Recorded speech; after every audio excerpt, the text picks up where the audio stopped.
جزاک اللہ آپ سے گفتگو فرما رہے تھے مولانا یوسف پسروری صاحب۔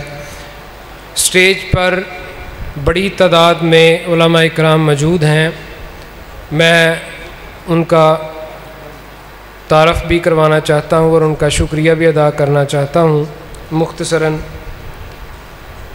گلانوالہ سے تشریف لائے ہیں مولانا حافظ خلیل الرحمن صاحب، کلاس والا سے مولانا عتیق محمدی، مولانا صفوان فروقی، مولانا محمد افضل صاحب کلاس والا، قاری شہباز احمد بلوچ۔ ان دونوں حضرات سے گزارش ہے کہ وہ اسٹیج پر تشریف لے آئیں۔ اسی طرح میاں محمد اسلم صاحب کلاس والا سے اسٹیج پر موجود ہیں، ٹھیکیدار محمد طفیل صاحب اور ماسٹر محمد اسلم صاحب، مولانا مزمل الدین صاحب ناظم مرکزی جمعیت اہل حدیث ضلع سیالکوٹ، وہ بھی تشریف فرما ہیں۔ حافظ صدام ربانی صاحب تشریف لائے ہیں اور مولانا شاہد محمود باجوہ چونڈا سے تشریف لائے ہیں۔ حافظ اشفاق پسروری صاحب ناظم تبلیغ ہیں یوتھ فورس تحصیل پسرور کے۔ حافظ اسد اللہ علیم صاحب وہ بھی تشریف لائے ہیں اور محمد ذیشان باجوہ صدر اہل حدیث یوتھ فورس تحصیل پسرور۔ حضرات، آج کا یہ پروگرام حافظ شمس الدین قمر صاحب کی زیر صدارت جاری و ساری ہے۔ اب میں دعوت خطاب دیتا ہوں جناب حافظ محمد سلمان اعظم صاحب کو۔ وہ امیر ہیں مرکزی جمعیت اہل حدیث مکہ مکرمہ کے اور صدر ہیں اہل حدیث یوتھ فورس پنجاب کے۔ وہ آپ سے خطاب فرماتے ہیں۔ الحمدللہ حمد الشاکرین والصلاة والسلام علی المبعوث رحمة للعالمین نبینا و حبیبنا محمد صلی اللہ علیہ وسلم وعلی آلہ وصحبہ الطیبین الطاہرین ومن تبعهم بإحسان إلى يوم الدين، أما بعد، أعوذ بالله من الشيطان الرجيم، بسم الله الرحمن الرحيم، قل إن كنتم تحبون الله فاتبعوني يحببكم الله۔ معزز سامعین گرامی، آج کی اس عظیم الشان اہل حدیث کانفرنس کی فقیر المثال کامیابی پر مبارکباد پیش کرتا ہوں۔ محترم جناب مولانا عبدالستار حنیف صاحب، امیر مرکزی جمعیت اہل حدیث تحصیل پسرور، اور ان کے بیٹوں کو برادرم عثمان حنیف صاحب، عبدالغفور صاحب اور سلمان حنیف صاحب کہ جنہوں نے اس شاندار پروگرام کا انعقاد کیا ہے۔ اہل پسرور ویسے بھی مبارکباد کے مستحق ہیں کہ یہ سرزمین علماء کی سرزمین ہے۔ اگر آپ ماضی میں دیکھیں تو مولانا ابو الحسن سیالکوٹی رحمہ اللہ، مناظر اسلام مولانا رفیق خان پسروری رحمہ اللہ اسی پسرور سے تعلق رکھتے تھے، اور آج مرکزی جمعیت اہل حدیث پاکستان کی صف اول کی قیادت میں غازی اسلام رانا محمد شفیق خان پسروری اور برادر مکرم رانا حافظ محمد خلیق خان پسروری آپ کے شہر سے تعلق رکھتے ہیں۔ اللہ تعالی ہماری جماعت علماء قائدین کی حفاظت فرمائے۔ حضرات گرامی، 6 ہجری میں رسول کریم صلی اللہ علیہ وسلم 1400 صحابہ کے ساتھ عمرہ کرنے کی نیت سے مدینہ منورہ سے مکہ مکرمہ کا سفر کا آغاز کرتے ہیں۔ آپ جب مکہ سے 19 میل پہلے حدیبیہ کے کنویں پہ پہنچتے ہیں یہاں پہ آپ رک جاتے ہیں، سٹے کرتے ہیں، اور جناب عثمان رضی اللہ تعالیٰ عنہ کو مکہ کے احوال کے لیے آپ مکہ روانہ کرتے ہیں۔ آپ کو اطلاع ملتی ہے کہ عثمان شہید کر دیے گئے ہیں۔ کائنات کے امام کے مقدس ہاتھ کے اوپر 1400 صحابہ قتل عثمان کے بدلے کی بیعت کرتے ہیں، جس کا تذکرہ قرآن کریم میں کائنات کے رب نے کیا ہے۔ لقد رضی اللہ عن المؤمنین اذ یبایعونک تحت الشجرہ۔ حضرات گرامی، اس دنیا کے اندر انسان کی، قوموں کی، قبیلوں کی، جماعتوں کی اس سے بڑی کوئی خوش نصیبی نہیں ہے کہ کائنات کا رب ان سے راضی ہو جائے اور وہ اس چیز کو جانتے ہوں۔ یہاں پر کائنات کا رب محمد کریم کے اوپر جبریل امین کو بھیجتا ہے کہ جاؤ میرے محمد کریم کو یہ اعلان سنا دو کہ میں آپ کے صحابہ سے راضی ہو چکا ہوں۔ نعرہ تکبیر، مسلک حق، مسلک اہل حدیث، ورضوان من اللہ اکبر۔ اس دنیا میں کسی مومن کے لیے، کسی مسلمان کے لیے اس سے بڑی خوشی مسرت نہیں ہو سکتی کہ کائنات کا رب اس سے راضی ہو جائے۔ صلح حدیبیہ کے واقعات آپ بخوبی جانتے ہیں۔ اہل مکہ سہیل بن عمر کو بھیجتے ہیں، معاہدہ ہوتا ہے۔ جب معاہدہ فائنل ہو جاتا ہے، لکھ دیا جاتا ہے، سائن کرنے کا، دستخط کرنے کا مرحلہ آتا ہے، تو سہیل بن عمر جو اہل مکہ کا ایلچی تھا وہ سائن کرنے سے انکار کر دیتا ہے۔ کائنات کے امام محمد الرسول اللہ صلی اللہ علیہ وسلم اس سے پوچھتے ہیں کہ ساری شرطیں طے ہو چکی ہیں، لکھا جا چکا ہے، تمہاری باتیں ہم نے مان لی ہیں، اب تم سائن کیوں نہیں کر رہے؟ تو وہ آگے سے کہتا ہے واللہ لو نقول انک رسول اللہ لاتبعناک۔ اے محمد صلی اللہ علیہ وسلم، ہمارا آپ کا اختلاف محمد بن عبداللہ پہ نہیں ہے، ہمارا آپ سے اختلاف محمد الرسول اللہ پہ ہے۔ اگر میں نے آپ کو محمد الرسول اللہ مان لیا، میں نے آپ کو اللہ کا نبی مان لیا، تو پھر مجھے آپ کی اتباع کرنی پڑے گی، مجھے آپ کی بات کو ماننا پڑے گا۔ یہ مکے کا مشرک بھی جانتا تھا کہ جب میں نے محمد بن عبداللہ کو محمد الرسول اللہ مان لیا تو مجھے پھر ان کی اتباع کرنی پڑے گی، پیروی کرنی پڑے گی، مجھے ان کی بات کو، ان کے عمل کو، قول کو، فعل کو، حکم کو ماننا پڑے گا۔ آپ سیدنا علی المرتضیٰ رضی اللہ تعالیٰ عنہ کو حکم دیتے ہیں علی میرا نام مٹا دو، محمد بن عبداللہ لکھ دو۔ معاہدہ ہو جاتا ہے۔ صحابہ کرام رضوان اللہ علیہم مجمعین میں سے امیر عمر رضی اللہ تعالیٰ عنہ کائنات کے امام کے پاس ان کے خیمے میں حاضر ہو جاتے ہیں،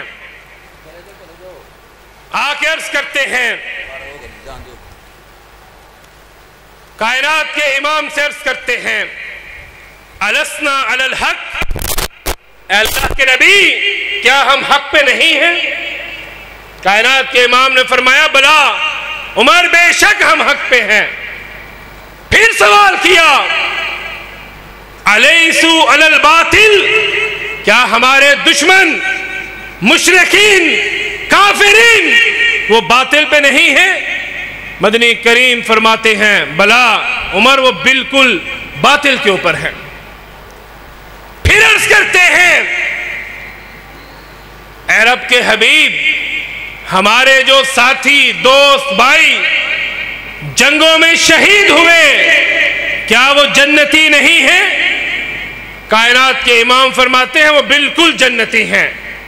پھر عرض کرتے ہیں اے اللہ کے رسول، اے رب کے حبیب حسنین کے نانا جو ہمارے ساتھ قتال کرتے ہوئے جہنم واصل ہوئے، کیا وہ جہنمی نہیں ہیں؟ کائنات کے امام نے فرمایا 100% جہنمی ہے۔ کہا پھر ہم نے یہ معاہدہ کیوں کیا ہے؟ ہم نے ان کی شرطوں کو کیوں مانا ہے؟ کائنات کے امام محمد الرسول اللہ صلی اللہ علیہ وسلم اہل حدیث کا منہج بیان کرتے ہیں۔ اہل حدیث کانفرنس میں آنے والوں، اپنا منہج، اپنی دعوت، اپنی فکر اپنے دلوں کی تختیوں پہ لکھ کے لے جاؤ۔ کائنات کے امام فرماتے ہیں یا ابن الخطاب انی رسول اللہ، اے خطاب کے بیٹے میں اللہ کا رسول ہوں۔ کیا مطلب ہے؟ یہ اہل حدیث کی دعوت ہے، یہ اہل حدیث کا منہج ہے، یہ اہل حدیث کی فکر ہے، اور یہ عام جماعت نہیں ہے۔ یہ وہ جماعت ہے جس کے بارے میں امام شافعی رحمہ اللہ فرمایا کرتے تھے اذا رأیت رجلا من اصحاب الحدیث فکأنی رأیت رجلا من اصحاب النبی۔ اے لوگو، میں جب بھی اہل حدیث کو دیکھتا ہوں تو مجھے یوں محسوس ہوتا ہے جیسے میں محمد کے صحابہ کو دیکھ رہا ہوں۔ سیدنا معاویہ رضی اللہ تعالیٰ عنہ بیان کرتے ہیں، کائنات کے امام نے فرمایا لا تزال طائفۃ من امتی منصورین علی الحق لا یضرهم من خذلهم حتی تقوم الساعہ۔ اے لوگو یاد رکھو، ایک گروہ، ایک جماعت قیامت تک حق پہ رہے گی، لوگ انہیں نقصان پہنچانا چاہیں گے نہیں پہنچا سکیں گے۔ امام احمد بن حنبل امام اہل سنت سے اس حدیث کے بارے میں پوچھا گیا تو امام احمد نے فرمایا اگر اس سے مراد اس کے مصداق اہل حدیث نہیں ہیں پھر میں نہیں جانتا کون حق پہ ہے۔ یہ اہل حدیث کا مسلک ہے۔ کائنات کے امام فرماتے ہیں اے ابن الخطاب انی رسول اللہ، میں اللہ کا رسول ہوں۔ کیا معنی ہے؟ کیا مطلب ہے کہ عمر آپ کی رائے ہے، آپ کی عقل نہیں مانتی، آپ کی رائے ہے، مشورہ ہے، لیکن میں جو بات کہتا ہوں کرتا ہوں میں رسول ہونے کی حیثیت سے کرتا ہوں، اس لیے کہ میں جب بھی بولتا ہوں کائنات کے رب کی مرضی سے بولتا ہوں۔ جناب عمر کی تسلی نہ ہوئی، آپ ابو بکر صدیق رضی اللہ تعالیٰ عنہ کے پاس چلے جاتے ہیں، یہی بات کرتے ہیں تو صدیق کیا جواب دیتے ہیں؟ ہوا رسول اللہ۔ اے عمر رک جاؤ، وہ اللہ کے رسول ہیں، وہ جو کہتے ہیں، جو فرماتے ہیں، جو کرتے ہیں وہ اللہ کے حکم سے کرتے ہیں۔ یہاں پر ہم اپنی عقل کو استعمال کرتے ہیں۔ بھائیوں، بزرگوں، یہ بات یاد رکھیے، دین دو چیزوں کا نام ہے جو دونوں منزل من اللہ ہیں۔ ایک اللہ کی کتاب قرآن کریم ہے، دوسری نبی مکرم علیہ السلام کے فرامین ہیں، احادیث ہیں، اقوال ہیں، افعال ہیں۔ اس کے سوا کوئی تیسری چیز دین نہیں ہو سکتی۔ آخری حدیث عرض کر کے اپنی بات کو مکمل کرتا ہوں۔ مغیرہ بن شعبہ رضی اللہ تعالیٰ عنہ اپنے اسلام لانے کا واقعہ بیان کرتے ہیں اور یہ فرق کرتے ہیں کہ ابو بکر صدیق اور عمر بن ہشام کے اندر کیا فرق تھا۔ وہ کون سی ایسی چیز تھی جس نے عمر ابن خطاب کو رضی اللہ تعالی عنہ بنایا تھا؟ وہ کون سی ایسی فکر تھی جس نے عثمان غنی کو رضی اللہ تعالی عنہ بنایا تھا؟ جس نے ابو بکر، عمر، عثمان رضی اللہ عنہم اور ابو لہب، ابو جہل، عتبہ و شیبہ و ولید کے درمیان فرق کیا تھا؟ وہ کیا تھا؟ حضرات، محمد بن عبداللہ آج نبی صلی اللہ علیہ وسلم کی ذات کے ساتھ محبت کی جاتی ہے، کرنی چاہیے، ضروری ہے، ایمان ہے، کوئی شک نہیں ہے، لیکن ہمارا ایمان اس وقت تک مکمل نہیں ہو سکتا جب تک ہم نبی مکرم کے لائے ہوئے دین، آپ کی بات، حدیث، قول، فعل کے اوپر عمل نہ کر لے۔ اس لیے کہ ابو جہل ابو طالب نبی مکرم کے ساتھ محمد بن عبداللہ کی حیثیت میں اتنی محبت کرتے تھے کہ آپ سن کے حیران ہو جائیں گے. کائنات کے امام کا نکاح ابو طالب ماں خدیجہ رضی اللہ تعالیٰ عنہ کے ساتھ جب پڑھاتا ہے تو ابو طالب کیا اعلان کرتا ہے؟ ایھا الناس انظروا الی محمد صلی اللہ علیہ وسلم، اے لوگو، اے قریشیوں، ہاشمیوں، آؤ دیکھو میرے بھتیجے محمد کو دیکھو. ایکم یوازی محمد شرف و نبلا، لاؤ میرے بھتیجے محمد کے معیار کا کوئی شرافت میں، صداقت میں، امانت میں ہے تو لے کے آؤ. محمد بن عبداللہ سے سبھی پیار کرتے تھے. فرق کہاں پہ ہے؟ اہل حدیث کی دعوت کیا ہے؟ محمد الرسول اللہ صلی اللہ علیہ وسلم. مغیرہ بن شعبہ رضی اللہ تعالیٰ عنہ بیان کرتے ہیں کہ میں جب بھی مکہ جایا کرتا تھا تو ابو جہل کے ہاں ٹھہرا کرتا تھا. ایک روز میں ابو جہل کے ساتھ مکہ کی گلیوں میں گھوم رہا تھا تو میں نبی مکرم کو اس سے پہلے نہیں ملا تھا. میں نہیں جانتا تھا کہ محمد الرسول اللہ صلی اللہ علیہ وسلم کون ہے. فرماتے ہیں کائنات کے امام ہمیں ملے. آپ نے ابو جہل سے کہا اے عمر بن ہشام میرے اوپر ایمان لے آؤ. غور کیجئے گا اہل حدیث کا منہج، اہل حدیث کی دعوت. کہا میرے اوپر ایمان لے آؤ. اب ابو جہل کیا کہتا ہے؟ واللہ، قسم اٹھاتا ہے، اللہ کی قسم اٹھا کے کہتا ہوں، لو انی اعلم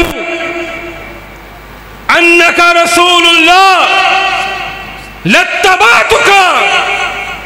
اے محمد صلی اللہ علیہ وسلم، میں اللہ کی قسم اٹھا کے کہتا ہوں اگر مجھے یہ علم ہو کہ آپ اللہ کے سچے رسول ہیں تو میں آپ کے اوپر ایمان لے آؤں. مغیرہ بن شعبہ بیان کرتے ہیں یہ بات سن کر کائنات کے امام آگے چل دیے اور وہی ابو جہل ابھی جس نے قسم اٹھا کے کہا کہ اگر مجھے علم ہوتا، میں جانتا کہ آپ اللہ کے سچے رسول ہیں تو میں آپ کے اوپر ایمان لے آتا، وہی مغیرہ بن شعبہ سے اب کیا کہتا ہے؟ واللہ، پھر قسم اٹھاتا ہے، اللہ کی قسم، انی لعالم ہوا رسول اللہ. اے مغیرہ، مجھے رب کی قسم ہے محمد اللہ کے سچے رسول ہیں. کہا پھر ایمان کیوں نہیں لاتے؟ تو آگے سے کہنے لگا کہ بنو قصی، بنو ہاشم، بنو قریش کے پاس بیت اللہ میں آنے والے حاجیوں کی خدمت گاری ہے، انتظام و انصرام ہے، میرے پاس صرف پنچایت کے فیصلے ہیں. اگر میں ایمان لے آیا تو مجھ سے یہ چدراہٹ چھن جائے گی.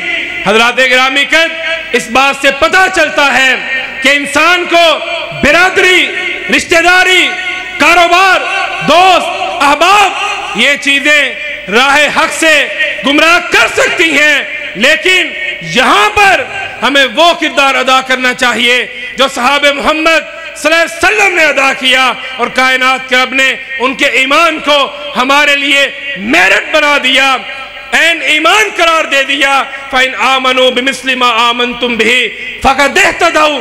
اگر ہدایت چاہتے ہو، کامیابی چاہتے ہو، اس طرح ایمان لے کے آؤ جس طرح محمد الرسول اللہ صلی اللہ علیہ وسلم کے صحابہ لے کے آئے. اللہ تعالی ہم سب کا حامی و ناصر ہو. وَأَقُولُ قَوْلِي هَذَا أَسْتَغْفِرُ اللَّهَ لِي وَلَكُمْ.